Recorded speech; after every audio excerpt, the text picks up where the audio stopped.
जय हिंद साथियों, झारखंड भूगोल के आज के सेशन में हम लोग एक बेहद इंपॉर्टेंट टॉपिक करने जा रहे हैं और वो है अपवाह प्रणाली। तो स्वागत है आप सभी का अपने YouTube चैनल अपना गुरुकुलम में। और जो भी इस चैनल में पहली बार विजिट कर रहे हैं, पहले रुक जाइए, वीडियोस को पूरा देखिए। अगर अच्छा लगे तो फिर सब्सक्राइब कर लीजिएगा, बेल आइकन को प्रेस करिएगा, जिससे आपको आगे की वीडियो की नोटिफिकेशन मिल जाया करे। अगर आप इन क्लासों का PDF या टेस्ट से रिलेटेड जानकारी चाहते हैं तो डिस्क्रिप्शन में लिंक दिया हुआ है, वहाँ से जाके आप टेलीग्राम ग्रुप ज्वाइन हो सकते हैं। आइए हम लोग स्टार्ट करते हैं। और सबसे पहले हम लोग ये जानेंगे कि अपवाह प्रणाली आखिर किसे कहते हैं, क्योंकि सबसे पहले जो टॉपिक पढ़ रहे हैं उसका मतलब जानना बेहद ज़रूरी होता है। तो देखिए, किसी भी क्षेत्र में वर्षा का जल या अन्य किसी भी जल का जो प्रवाह होता है, जो बहाव होता है, उसे अपवाह प्रणाली कहा जाता है।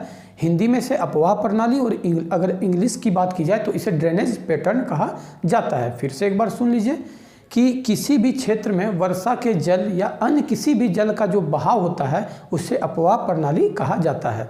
अब देखिए, जो अपवाह प्रणाली होता है, याद रखिएगा कि उस क्षेत्र के जो मिट्टी होते हैं, वनस्पति का जो घनत्व होता है, वर्षा का जल, मिट्टी की संरचना आदि को प्रभावित करता है। इसके अंतर्गत 3 पार्ट्स होते हैं। ठीक है, जो अपवाह प्रणाली है इसके अंतर्गत हम लोग 3 पार्ट्स पढ़ेंगे। आइए देखते हैं कौन कौन है। अपवाह प्रणाली, ठीक है, अपवाह प्रणाली है। अगर कोई इंग्लिश के होंगे तो याद रखिएगा कि इसे कहा जाता है ड्रेनेज पैटर्न। ठीक है, ड्रेनेज पैटर्न कहा जाता है। इसे 3 पार्ट्स में हम लोग पढ़ेंगे, याद रखिएगा कौन कौन है। आइए देख लेते हैं। और पहला जो हो जाएगा वो हो जाएगा नदियाँ। याद रखिएगा, बहुत इंपॉर्टेंट है, इससे प्रश्न अक्सर एग्जाम में पूछे जाते हैं। नदियाँ। जो दूसरा हो जाएगा वो हो जाएगा जलप्रपात। ठीक है, और तीसरा जो हम लोग पढ़ेंगे गर्म जलकुंड। ठीक है, गर्म जलकुंड। तो ये हम लोगों को 3 जो है मेन अपवाह प्रणाली के अंतर्गत पढ़ना है। पहला पढ़ना है नदियाँ, झारखंड की जितनी भी नदियाँ हैं इसके बारे में हम लोग पढ़ेंगे, चाहे वो छोटी हो बड़ी हो, एग्जाम के दृष्टिकोण से जो भी महत्वपूर्ण हो जाएगा। उसके बाद हम लोग पढ़ेंगे जलप्रपात, जो कि नदियों के द्वारा ही बनाया जाता है। और गर्म जलकुंड होते हैं, जो गर्म जल जहाँ से निकलता है और वो भी कुछ दूर उसका प्रवाह होता है या तो फिर वहीं जमा हो जाता है, इसे हम लोग गर्म कुंड के बारे में भी अध्ययन करेंगे। तो सबसे पहला जो हम लोग स्टार्ट करेंगे वो करेंगे नदियों से। तो देखिए, एक चीज़ हमेशा याद रखिए कि जो झारखंड की नदियाँ हैं इसे 2 भागों में बांटा गया है। ठीक है, एक तो है जो उत्तर की ओर बहती है, उत्तरवर्ती नदियाँ। दूसरा है कि जो पूरब की ओर या दक्षिण की ओर बहती है। ठीक है, तो इसे 2 पार्ट्स में नदियों को हम लोगों को पूरा पढ़ना है। झारखंड की जितनी भी नदियाँ हैं वो 2 पार्ट्स में हम लोगों को पढ़ना है। आइए हम लोग अपवाह प्रणाली के तहत जो हम लोग सबसे पहला अध्ययन करेंगे वो नदी का करेंगे। ठीक है, हम लोग सबसे पहले नदी का अध्ययन करेंगे, फिर हम लोग जलप्रपात के बारे में जानेंगे और उसके बाद हम लोग गर्म जलकुंड के बारे में जानेंगे। तो आइए हम लोग यहाँ से नदी स्टार्ट करते हैं। और मैंने जैसा कि आपको पहले बताया कि झारखंड की जो नदियां हैं इसे 2 भागों में हम लोग पढ़ेंगे। ठीक है, पहला जो हो जाएगा उत्तरवर्ती नदियां। अब देखिए, इसका डिफिनेशन क्या है, थोड़ा सा सुन लीजिए कि पठार से निकलने के बाद, जो नदियां पठार से निकलने के बाद उत्तर की ओर बहती है उसे उत्तरवर्ती नदियां कहा जाता है। यही दूसरा की अगर हम लोग बात करें पूर्ववर्ती या दक्षिणवर्ती, तो इसका डिफिनेशन ये है कि जो पठार से निकलने के बाद या तो पूरब की ओर बहती है या तो दक्षिण की ओर बहती है। आइए हम लोग इसको थोड़ा सा और डीपली समझने का प्रयास करते हैं मैप के माध्यम से। तो ये आप लोगों ने जाना कि ये झारखंड का मैप है।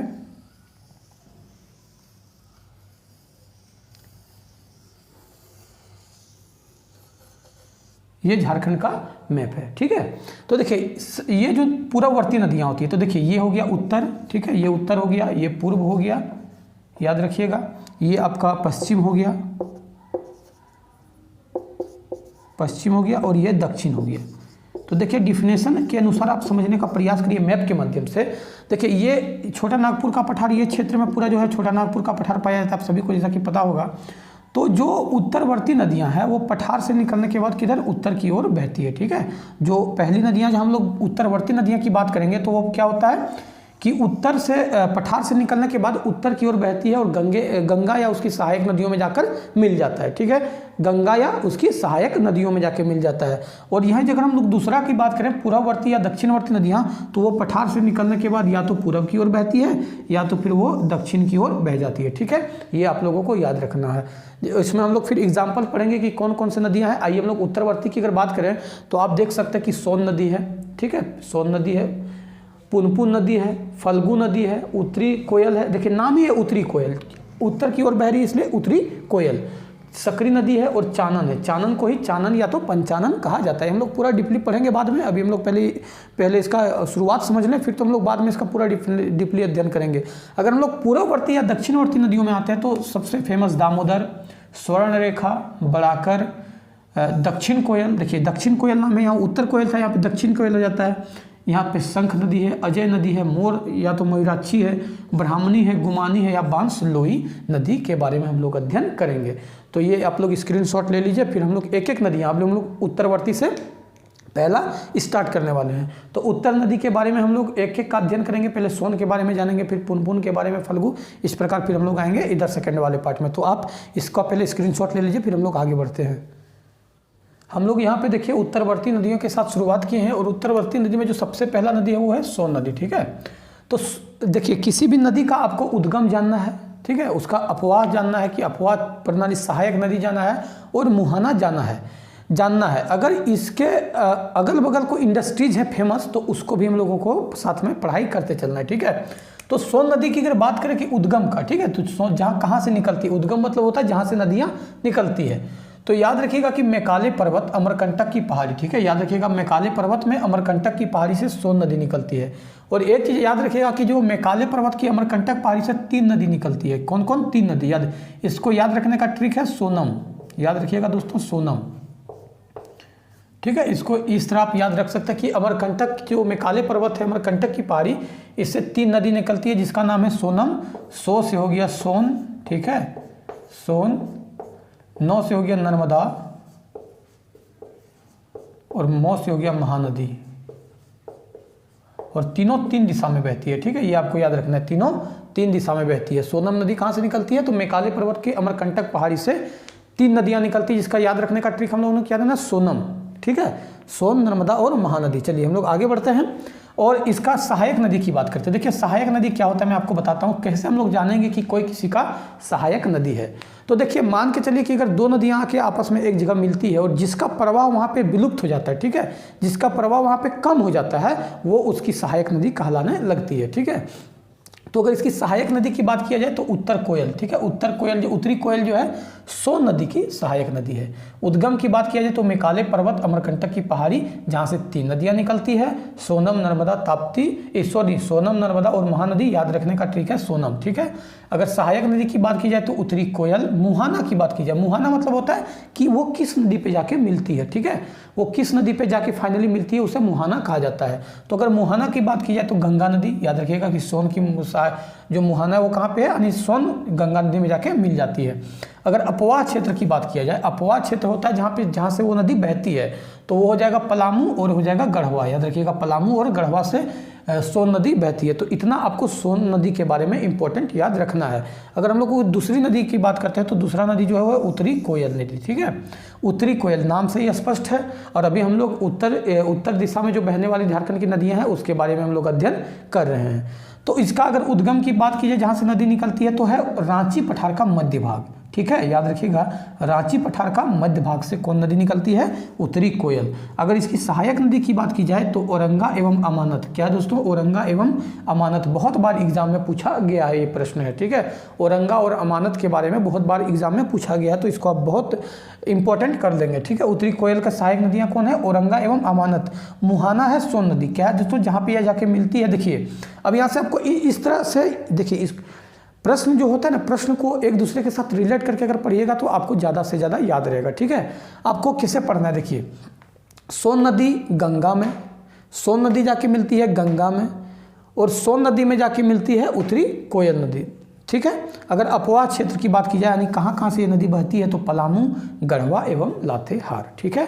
ये आपको स्क्रीनशॉट ले लीजिए, फिर हम लोग आगे नदियाँ के बारे में जानने का प्रयास करते हैं।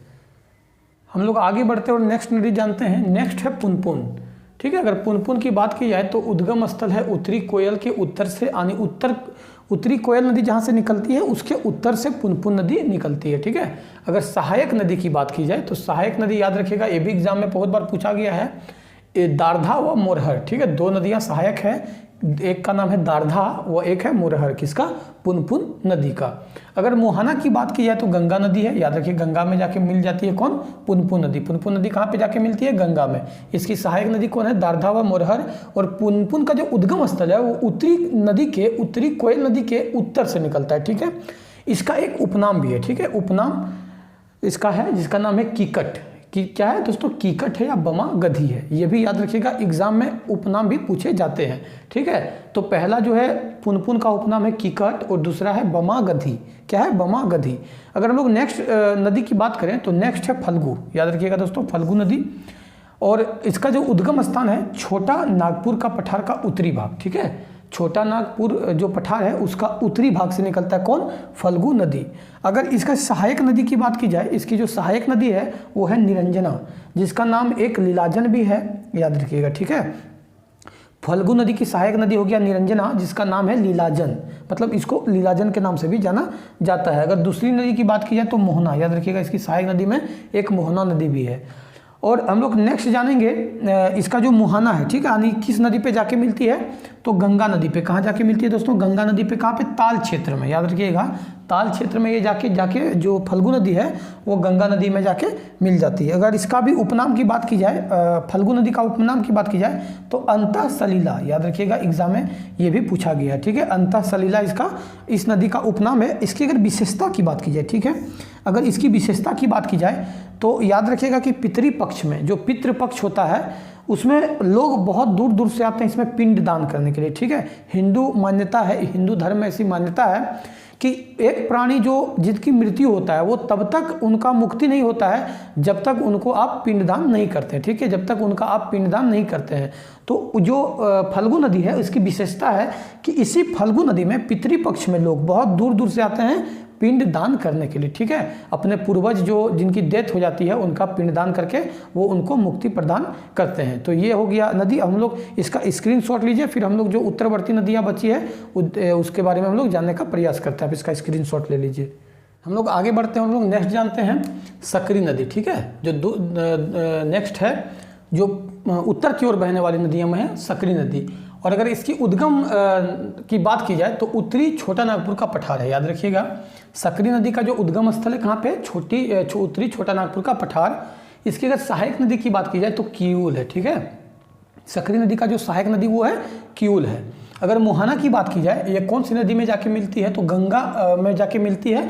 कहाँ पे, ताल क्षेत्र में, याद रखिएगा गंगा नदी का ताल क्षेत्र में जाके प्रवेश करती है।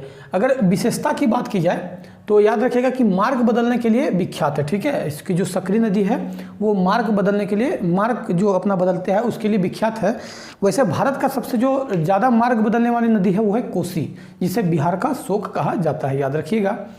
क्योंकि वो इतना ज़्यादा मार्ग बदलती है कि उसके अगल बगल जो गांव बस जाते हैं और जब वो वहाँ पे बाढ़ आती है, नदी में जो पानी आती है तो उसके कारण वहाँ पे बाढ़ होने से बिहार के बहुत सारे गांव तबाह हो जाते हैं। इसलिए बिहार का शोक किसे कहा जाता है, तो कोसी नदी को, जो कि सबसे ज़्यादा मार्ग बदलने के लिए विख्यात है, याद रखिएगा। लेकिन यहाँ जो ये सकरी नदी है ये भी मार्ग बदलने के लिए विख्यात है। नेक्स्ट जो हम लोग जानेंगे इसका एक उपनाम भी है। सकरी नदी का जो उपनाम है वो है सुमागधी, ठीक है, जिसे रामायण में सुमागधी कहा जाता है, ठीक है। सकरी नदी को रामायण में क्या कहा गया है, सुमागधी, बहुत इंपॉर्टेंट है, याद रखिएगा। और नेक्स्ट हम लोग बढ़ते हैं चानन और पंचानन। और यह उत्तर की ओर बहने वाली नदियों में अंतिम नदी है जिसका हम लोग अध्ययन करेंगे, चानन एवं पंचानन। उसके बाद यहाँ पर हम लोगों का उत्तर की ओर बहने वाली नदियाँ समाप्त हो जाएगी। इसके बाद हम लोगों का रहेगा कि जो पूरब की ओर बहती है या दक्षिण की ओर बहती है नदियाँ, इसको हम लोग नेक्स्ट क्लास में करेंगे। तो चानन और पंचानन याद रखिएगा। इसका अगर उद्गम की बात की जाए तो छोटा नागपुर का पठार है, याद रखिएगा, छोटा नागपुर का पठार है इसका उद्गम स्थान, किसका, चानन और पंचानन का। अगर मोहाना की बात की जाए तो सकरी नदी। देखिए एक नदियाँ सब एक दूसरे के साथ लिंक है। आप देख सकते हैं कि जो उत्तर की ओर बहने वाली नदियाँ हैं वो सब एक दूसरे के साथ कहीं ना कहीं लिंक है, ठीक है। तो मुहाना इसका कहाँ है, चानन या पंचानन नदी का मुहाना कहाँ पे है, तो सकरी नदी में है, ठीक है। अगर इसका नामांकन की बात की जाए तो इसका नामांकन आखिर पंचानन क्यों पड़ा या चानन क्यों पड़ा, ये बताते हैं आपको। देखिए ये 5 धाराओं के मेल से मिलकर बना है, ठीक है। 5 धाराओं के मेल से बना है कौन? पंचानन। लेकिन आप जानते हैं कि बहुत सारे ऐसे वर्ड होते हैं जिनका बाद में उच्चारण प्रोनाउंसिएशन में गलत होते होते वो एक अनर्थ वर्ड बन जाता है, ठीक है, अर्थ से अनर्थ वर्ड बन जाता है, लास्ट अंतिम में उसको लोग उसी नाम से जानने लगते हैं। तो यहाँ पे जो चानन है इसका पहले नाम था पंचानन, लेकिन उच्चारण में लोग चानन चानन करते करते घिसा पिटा चानन हो गया, ठीक है दोस्तों। तो यहाँ पे हम लोगों का जो है उत्तरवर्ती नदियाँ समाप्त होती है। अब हम लोग झारखंड का नेक्स्ट जानेंगे, पूरब और दक्षिण की ओर बहने वाली नदियों के बारे में। तो ये सेशन कैसा लगा मुझे वीडियो में कमेंट में ज़रूर बताइएगा। अगर आप लोगों को ये वीडियो अच्छा लगा है तो फिर लाइक करिए, शेयर करिए, सब्सक्राइब करिए चैनल को। वीडियो को अंत तक देखने के लिए धन्यवाद। जय हिंद साथियों।